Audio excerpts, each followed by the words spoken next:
اج رنگ داتا اج رنگ داتا سنو اپنے رنگ وچ رنگ داتا نحمد و سلم علی رسول الکریم اما بعد فاعوذ باللہ من الشیطان الرجیم بسم اللہ الرحمن الرحیم الا ان اولیاء اللہ لا خوف علیہم ولا هم يحزنون صدق اللہ مولانا العظیم وصدق رسولہ النبی الکریم۔ شریعت ناز کرتی ہے، طریقت ناز کرتی ہے، تمہاری ذات پر داتا ولایت ناز کرتی ہے۔ حجاب نفس اگر حائل نہ ہو سلمان سب دیکھیں، حجاب نفس اگر حائل نہ ہو سلمان سب دیکھیں کہ در داتا کے ساحل پر سعادت ناز کرتی ہے، کہ در داتا کے ساحل پر سعادت ناز کرتی ہے۔ اللہ رب العزت قرآن مجید فرقان حمید میں فرماتا ہے کہ اللہ کے دوستوں کو، اللہ کے ولیوں کو نہ تو کوئی خوف ہے نہ تو کوئی غم ہے۔ غم اور خوف اس شخص کو ہوتا ہے، یا تو غم انسان کو اپنے ماضی کا ہوتا ہے، خوف یا تو اپنے ماضی کا ہوگا یا تو اپنے حال یا مستقبل کا ہوگا۔ اللہ کے ولی کامل، اللہ کے دوست، وہ متقی، وہ ایمان افروز کامل بندے ہوتے ہیں کہ جن کی ساری زندگی شریعت مصطفیٰ صلی اللہ علیہ وسلم پر گزر جاتی ہے۔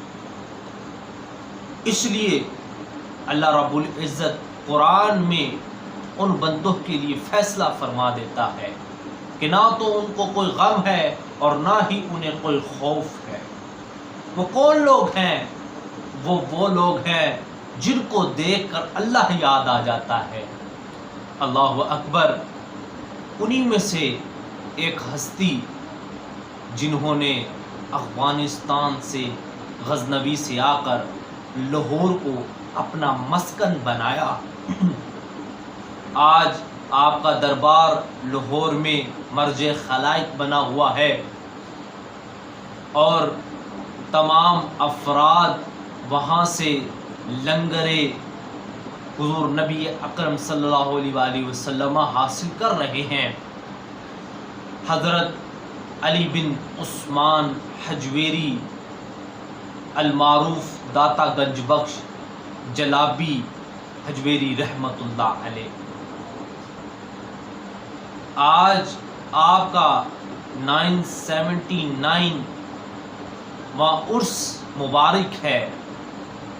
تقریباً 1000 سال گزر چکے ہیں حضور فیض عالم کے وصال کو، اور آج بھی دنیا جو در جو حضور فیض عالم کے دربار پر حاضری دیتی ہے۔ یہ سب اس کا کرم ہے، اس کا فضل ہے، اس کی عطا ہے کہ جو اس نے اپنے بندوں سے وعدہ کیا کہ ان صالحین سے، یہ صالحین بندے کون ہوتے ہیں؟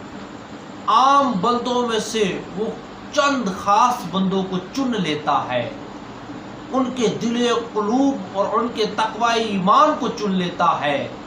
یہ وہ کاملین بندے ہوتے ہیں، یہ وہ چنے ہوئے بندے ہوتے ہیں کہ جنہیں رب العزت مرتبہ ولایت پر فائز فرماتا ہے، اور حضور داتا گنج بخش علی حجویری علیہ رحمہ انہی میں سے ایک ہیں۔ حضور داتا گنج بخش علی حجویری کی ساری زندگی پیکر حسن و اخلاص سے بھری ہوئی ہے۔ حضور داتا صاحب کی زندگی کامل ایمان ہے، اور آپ کی کتاب کشف المحجوب جو آپ نے چند سوالوں کی عوض لکھی، وہ ایک رہنما کے طور پر لوگوں کے لیے منظر عام پر ہے۔ حضور مجدد الفسانی رحمۃ اللہ علیہ فرماتے ہیں کہ شہر لاہور قطب ابدال شہر ہے، یعنی قطب ہے شہروں کا. کس لیے؟ کیونکہ یہاں پر ولیوں کا قطب حضور سیدی داتا گنج بخش علی حجویری علیہ رحمہ موجود. آج ایک طرف ولیوں کے ماننے والے ہیں اور ایک طرف وہ افراد بھی ہیں جو ولیوں پر طعن و تشبیہ کرتے ہیں، جو ان کا انکار کرتے ہیں. اللہ اکبر. دونوں کے لیے رہنمائی کا ایک پہلو یہ ہے کہ جو تو ولی کاملین کے ماننے والے ہیں ان کے لیے آپ تمام ولیوں کی جو بھی جس بھی ولی سے نسبت رکھتا ہے ان کی سوانح حیات اور زندگی کاملہ کو پڑھنا ضروری ہے، اور پڑھنے کے بعد اس پر عمل کرنا ضروری ہے. اور جو بھی کسی بھی ولی کی زندگی کو پڑھے گا اس کو سیرت مصطفیٰ صلی اللہ علیہ وسلم کے ہو بہو پائے گا، اور اگر کسی کی زندگی حضور نبی اکرم صلی اللہ علیہ وسلم کی سیرت کے ہو بہو نہ ہوگی تو وہ ولی کامل قطعی نہیں ہو سکتا، اس کا ایمان کامل نہیں ہو سکتا کہ جب تک اس کی ساری زندگی حضور نبی اکرم صلی اللہ علیہ وسلم کی سیرت طیبہ پر ہو. اللہ اکبر.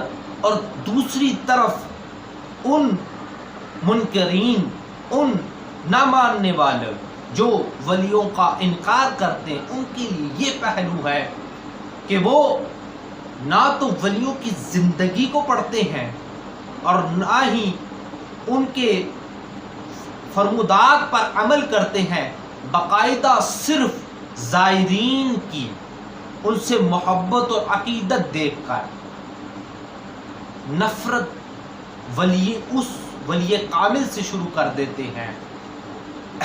مثال کے طور پر آج مزاروں پر کچھ غیر شرعی امور بھی ہوتے ہیں جس سے شریعت منع کرتی ہے. کبھی بھی صاحب قبر، صاحب مزار نے اس کی اجازت اپنی زندگی میں نہیں دی ہوتی. وہ ماننے والوں کا اپنا ایک عمل، اپنا ایک ڈھنگ ہوتا ہے جس کو وہ ظاہر کر رہے ہوتے ہیں، لیکن جو ولیوں کے نہیں ماننے والے ہوتے وہ اس پہلو کو لے کر اس ولی کامل پر انگلیاں اٹھا دیتے ہیں، اس بزرگ پر انگلیاں اٹھا دیتے ہیں جس کی ساری زندگی سیرت مصطفیٰ پر گزری ہو. آج کل ایک نیا ہی ٹرینڈ چل پڑا ہے کہ نام بابی الگ الگ قسم کے نوجوانوں کو ورگلایا جاتا ہے، نوجوانوں کو ان کی زندگیوں کے حوالے سے آگاہ نہیں کیا جاتا، نوجوانوں کو بتایا نہیں جاتا کہ حضور ہمیں صرف کرامتوں پر زور دیا ہوتا ہے، کبھی بھی ہم نے بزرگوں کی سیرت پر زور نہیں دیا ہوتا. ہمیں آج کے نوجوان کو ان بزرگوں کی زندگیوں سے آگاہ کرنے کی ضرورت ہے کہ ان بزرگوں کی زندگیاں کیسی تھیں، ان بزرگان دین نے کیا عمل کیا. حضور فیض عالم آج سے 1000 سال قبل جب آپ علم کے صدور کو حاصل کرنا چاہتے تھے، آپ نے کئی ملکوں کا سفر کیا جس میں شام، لبنان، فلسطین، مصر، عراق، عرب امارات کے کئی ممالک شامل ہیں جن میں آپ نے سفر کیا اور ادھر کے جید اور اعلیٰ بزرگوں سے تعلیم حاصل کی اور اپنا سینہ صدور کو بنا. اور آج کے نوجوان کو ولیوں سے باغی کیا جا رہا ہے، بزرگان دین سے دور لے جایا جا رہا ہے. اللہ اکبر.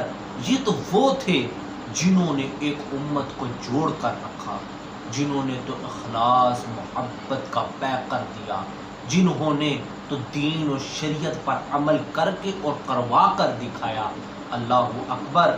اگر ہم ولی کاملین کی زندگیوں کو پڑھیں تو ہمیں ملتا ہے کہ شریعت کے پیراہن تھے اور ان کی خانقاہوں سے کئی علماء تیار ہو کر، فضلاء تیار ہو کر، حفاظ کرام تیار ہو کر نکلا کرتے تھے جو دین کی اشاعت و بیات کا کام کیا کرتے تھے. اور آج کا نوجوان انہی ولی کامل سے دور ہوتا جا رہا ہے. کن وجوہات کی بنا پر؟ ان وجوہات کی بنا پر کہ ہم نے صرف اور صرف کرامتوں پر زور دے دیا اور ان کی کمالات پر زور دے دیا. اس عمل پر زور نہیں دیا کہ وہ کس لیے ولی بنے. کس عمل نے ان کو اس پرہیز و تقوی پر پہنچایا کہ وہ اللہ رب العزت کے اتنے مقبول بندے بن گئے. اللہ اکبر. آج ہمیں ضرورت ہے کہ ہم بزرگان دین کی زندگیوں کو پڑھیں، خود مطالعہ کریں. سمجھ نہیں آتی تو علماء سے رابطہ کر کے ان سے ان کی سوانح حیات کو پڑھیں، اور پھر پڑھنے کے بعد اس کو سیرت نبوی پر ڈالیں. اور جب وہ سیرت نبوی پر، بے شک وہ سیرت نبوی پر ہی مکمل ملے، پھر اس پر عمل کریں اور پھر ان سے اپنی نسبت کو ہم جوڑیں. دعا گو ہوں کہ اللہ رب العزت ہمیں بزرگان دین کی زندگیوں پر عمل کرنے کی توفیق عطا فرمائے، اور حضور فیض عالم کے انوار و تجلیات سے بھی ہمیں بہرہ عمل ہونے کی توفیق عطا فرمائے. آخر میں خواجہ خواجگان کے وہی الفاظ سے میں اجازت چاہوں گا جو مشہور زمانہ ہوئے. گنج بخش فیض عالم، مظہر نور خدا، ناکسارا پیر کامل، کامل آرا رہنما